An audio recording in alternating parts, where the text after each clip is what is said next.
All right, real quick, I'm going to explain the effects. One of your questions was how many effects can you have?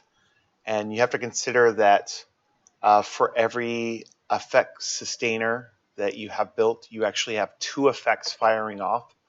So in reality, you can have about 6 effects, or basically about 3 or 4 fires going off at a time, because, like I said, you're using 2 fires for one sort of effect. So really, you can only have about 6 fires or 3 effects, roughly. Um, when I say that, I mean 3 effects that you can have on at one time. So if you want, you can have lots of effects, but if they're turned off, they're not really draining mission performance. And when I say 3 or 4 effects, I also mean mostly in multiplayer. In single player, you could probably have instead of 6, you probably have between 8 and 12. Now, I'm basing it off of my experience. Maybe other designers will tell you something differently, and they probably have more knowledge about it than I do.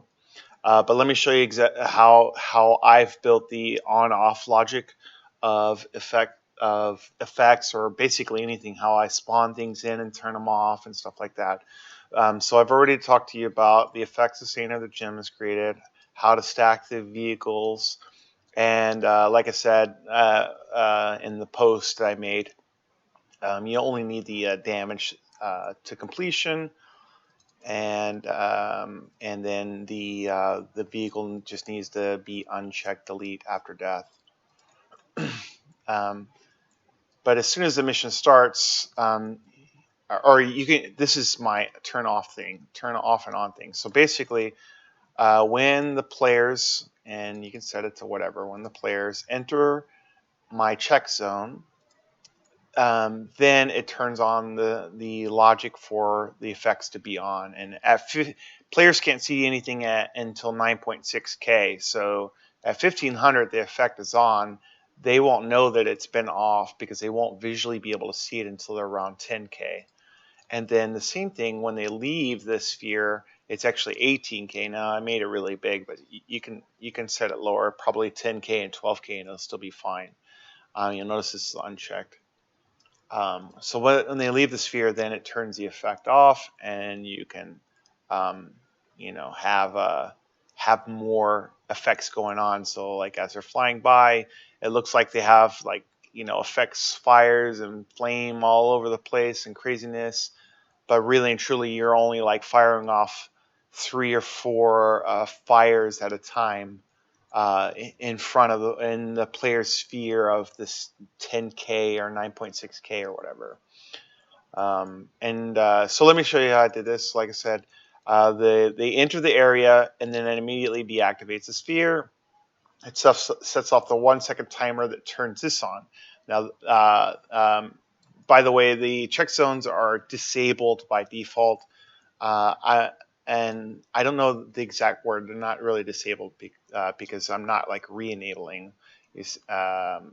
See, when it starts, I'm not like doing an enabled and then turning it on. It's sort of like a waypoint.